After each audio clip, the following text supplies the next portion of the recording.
نبی صلی اللہ علیہ وسلم نے ان کو ایمان خالص کی بنیاد کے اوپر اٹھایا گیا، اور جب تک وہ ایمان خالص کے اوپر رہے، جس طرح ایک بہت بڑی جنگ کا واقعہ آتا ہے جنگ موتا، اور اس کے اندر جب دیکھا کہ جب مسلمان آگے گئے ہیں تو وہاں ان کی توقعات سے بہت زیادہ مخالفین تھے، تو ایک اختلاف رائے پیدا ہو گیا کہ اب کیا کیا جائے، جنگ لڑی جائے یا واپس جائیں یا مزید پیچھے سے کچھ اور فوج منگوائی جائے، کیا کیا جائے۔ تو اس میں عبداللہ بن رواحہ جو ایک شاعر رسول صلی اللہ علیہ وسلم، انہوں نے بڑی جذباتی تقریر کی، انہوں نے کہا مسلمانوں یہ کیا ہو گیا آپ کو، ہم کبھی تعداد کی وجہ سے جنگ نہیں جیتے، ہم تو اس بنیاد کے اوپر لڑتے ہیں جس پر ہم اٹھے تھے، جس جذبے اور ایمان کی وجہ سے اللہ کی مدد ہمارے ساتھ ہے۔ تو دیکھو دو باتوں میں سے ایک بات آپ کے ساتھ لازمی ہوگی، یا تو اللہ تعالیٰ آپ کو غلبہ عطا فرمائے گا اور یا آپ کو شہادت ملے گی، تو پیچھے کیوں ہٹ رہے ہو؟ تو اس کے بعد سب لوگوں نے کہا کہ عبداللہ بن رواحہ بالکل صحیح کہتے ہیں۔ تو یہ چیزیں میں دیکھ رہا تھا کہ پھر ہمارے ساتھ یہ معاملات کیوں نہیں ہیں، تو پھر یہی نتیجہ نکلا، اور پھر مجھے کچھ رہنمائی بھی ملی کہ دیکھو ایمان خالص کرنا نہ صرف دنیاوی لحاظ سے بڑا ضروری ہے کامیابی کے لیے، اللہ تعالیٰ فرماتا ہے وَأَنْتُمُ الْأَعْلَوْنَ إِن كُنتُم مُؤْمِنِينَ، کہ تم سربلند رہو گے اگر تم مومن بن جاؤ۔ تو ہم سمجھتے تھے ہم مومن بھی ہیں اور سر بلندی بھی اس انداز سے نہیں ہو رہی، ہمارا ایک بازو کاٹ دیا گیا مشرقی پاکستان، اور پھر کشمیر میں ہمارے ساتھ کیا ہو رہا ہے، پھر ہمارے اپنے اندر ایک ملک کے اندر افراتفری کی کیفیت ہے۔ اس کی وجہ یہ ہے کہ اللہ کا وعدہ سچا ہے، ہمارے اندر کچھ پرابلم ہے۔ تو یہ جب بات میں نے اپنے آفیسرز کے اندر کہی، اور خاص کر کمانڈنگ آفیسر کرنل نجم الحسن ملک صاحب کے سامنے یہ باتیں ہیں، تو اصل میں ان کو اس سے کچھ یعنی انہوں نے اس کو ایک ادا کا مسئلہ بنا لیا، کیونکہ وہ ایک خاص مخصوص قسم کے طبقے کے ساتھ ان کا وہ نظریات تھے، جس طرح ہماری شیعہ فیملی ہے۔ تو میری تو بنیاد ہی یہی تھی بھائی اللہ کے علاوہ کسی کو مدد کے لیے نہیں پکارنا ہے، ہمیں جنگوں کے اندر بھی ایک ہی نعرہ لگانا چاہیے، نعرہ تکبیر، اللہ اکبر، اور سارے مسلمان یہی لگاتے تھے۔ اور ہمیں کئی دفعہ اصل میں وہ ان کی وجہ سے ہماری یونٹ کے اندر بھی جو بیلٹ فائٹنگ وغیرہ کرائی جاتی تھی، یا اس میں وہ نعرہ حیدری اس طرح کا معاملہ، اس میں حتیٰ کہ مارننگ پی ٹی پریڈ کے اندر بھی وہ یہی نعرہ لگتا تھا۔ تو یہ نعرہ مجھے اس انداز سے کہ قرآن کے خلاف ہے، یہ صحابہ اکرام کے خلاف ہے، تو یہ وجہ ہے بنیادی ہماری کمزوری کی۔ اور اگر ہم کبھی جنگ جیت بھی گئے، میں تو بلکہ یہاں تک کہا کہ پوری دنیا کا بھی اگر آپ فتح کر لیں گے، لیکن اگر آپ کی ایمان کے اندر ذرا سا بھی شرک رہ گیا تو آپ جنت نہیں جا سکیں گے۔ پوری دنیا آپ کو شہید کہتی رہے گی لیکن اللہ کے ہمیں جنت نہ ملے۔ اس طرح کا ایک اختلاف رائے پیدا ہو گیا، اور پھر وہ چونکہ کافی کنٹیکٹ والے تھے، انہوں نے کافی ہائی لیول پر اپروچ کی، اور ایک دن مجھے زبردستی پکڑ کے وہ جناب ہاسپٹل لے گئے، اور وہاں انہوں نے علاج کرنا شروع کر دیا۔ یہ ہو گیا جی، تو اس وجہ سے کہ ہمارا معاملہ ہو گیا۔ باقی کوئی بات نہیں، یہ تو اللہ کا راستہ ہے، اور اس میں جیسے فوج میں تو جو بھی جاتا ہے ساری زندگی ریٹائر ہوتا ہی ہے، صحیح بات، یہ بات ہاں یہ تو بندہ محنت کرتا ہی رہے۔ اچھا مجھے یہ بتائیں گے اگر آپ کو دوبارہ بلا لیا جاتا ہے تو آپ کیا کرنا چاہیں گے وہاں جا؟ نہیں دیکھیے، میں تو جب سے میں فوج سے یعنی وہ میری ڈیوٹی وغیرہ ختم کر دی گئی تو میں برابر اپنی اپلیکیشن دیتا رہا ہوں۔ یقین کیجئے یعنی کوئی ایک بھی چیف آرمی چیف نہیں ایسے گزرے ہوں گے جن کو میں نے اپنی اپلیکیشن نہ دی ہو کہ میرے ساتھ یہ زیادتی ہوئی ہے، ظلم ہوا ہے اور مجھے دوبارہ بحال کیا جائے۔ حتیٰ کہ اپنے جنرل ضیاء الحق صاحب کو بھی میں نے اپلیکیشن دی، اور جنرل بیگ صاحب کے تو ہاتھ میں نے پکڑائی، وہاں ایک میٹنگ کے اندر انہوں نے مجھے کھانے پر بلایا وہاں جی ایچ کیو میں، تو وہ اپلیکیشن میں نے ان کے ہاتھ میں پکڑائی۔ تو یہ ساری چیزیں پھر ہر آرمی چیف کو میں اپلیکیشن دیتا رہا، حتیٰ کہ پرائم منسٹر کو، صدر کو بھی۔ اور اگر یقین کریں اگر کوئی بندہ وہاں دیکھے تو میری باقاعدہ فائل بھری ہوئی ہوگی میری اپلیکیشن کی کہ میرے ساتھ زیادتی ہوئی ہے، لیکن بس وہ آگے سے وہ اس طرح جواب دے دیتے تھے ڈیو ٹو سروس ریزنز، اور اب ٹائم زیادہ ہو چکا ہے، اس طرح کی باتیں۔ تو وہ تو اس لحاظ سے تو میں جب بھی مجھے بلائیں گے میں جانے کے لیے تیار ہوں، اور اب تو بلکہ زیادہ ضرورت ہے ایسے آفیسرس کی جو نظریاتی طور پر مضبوط ہوں۔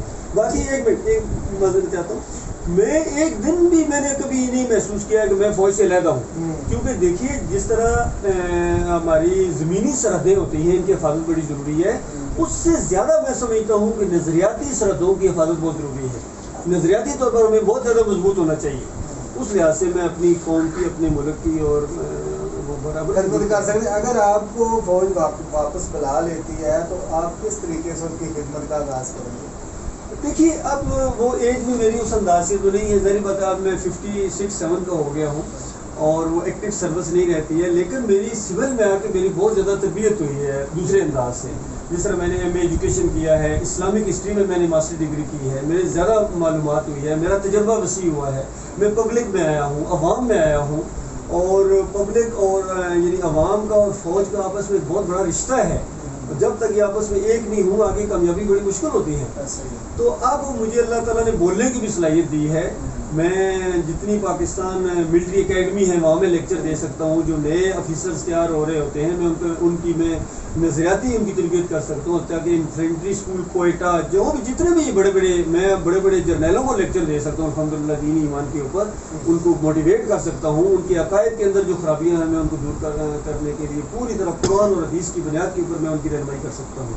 اس انداز. ارشد صاحب اب مجھے یہ بتائیے گا کہ آخری سوال ہے کہ اگر سول حکومتیں اکثر جو ہے وہ گلا کرتی ہیں کہ محکمہ فوج جو ہے وہ ہمارے انتظامی امور میں مداخلت کر رہے ہیں، تو آپ اس کو کس طرح دیکھتے ہیں؟ یہ کیسا سچ ہے؟ دیکھیے سول حکومتیں اس طرح کا معاملہ کرتی رہتی ہیں، لیکن میں چونکہ سول میں بھی آ کے سویلینز کو بھی جانتا ہوں اور فوج بھی میں رہا ہوں. عام طور پر ایسے لوگ یہ اعتراضات کرتے ہیں جو فوجی نہیں ہوتے ہیں تو وہ نہیں سمجھ سکتے ان چیزوں کو. میں دونوں کے اندر رہا ہوں تو میرا یہ ایک تجربہ ہے، میں نے شروع سے اس چیز کو محسوس کیا ہے کہ فوج کبھی بھی پاکستان کے انتظامی معاملات میں مداخلت کرنے کا وہ ارادہ ہی نہیں رکھتے. یقین کیجیے کوئی ان کو شوق نہیں ہوتا. ان کا اپنا سسٹم اتنا بڑا ہے، اتنی مصروفیات ہیں، اتنی ذمہ داریاں ہیں کہ وہ ان کے پاس اتنا ٹائم نہیں ہے. جب کبھی بھی ہوا ہے یقین کیجیے، چاہے وہ جنرل ایوب ہوں، اس کے بعد جنرل ضیاء الحق ہوں، یا بعد میں یہ جنرل مشرف کا معاملہ آپ کے سامنے ہے، یقین کیجیے یہ انتہائی مجبوری کی حالت میں آتے ہیں.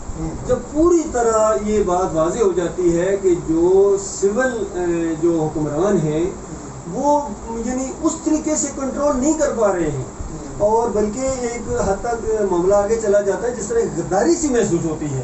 جیسا پاکستان کی بجائے وہ اپنی ذات سے زیادہ محبت کرتے ہیں، ان کو یعنی اپنی ذات بنانا، اپنا مال اکٹھا کرنا، یہ کرنا، اپنے مفادات کو وہ زیادہ ترجیح دیتے ہیں پاکستان کے اوپر.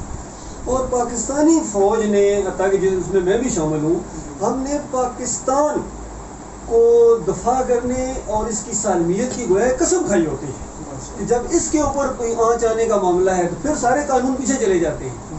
تو بالکل یہ معاملہ ہوا ہے. اور یقین کیجئے اگر کوئی ایسا حکمران آ جائے، اور ابھی میں تھوڑا سا بلکہ محسوس کر رہا ہوں کہ جس طرح عمران خان صاحب آئے ہیں، اب دیکھیے فوج بڑی مطمئن ہے اور پوری طرح وہ ان کے اشاروں کے اوپر چلنے کے لیے تیار ہیں، ان کی عزت احترام کرنے کے لیے تیار ہیں، اور وہ بھی ان کو عزت احترام کرتے ہیں.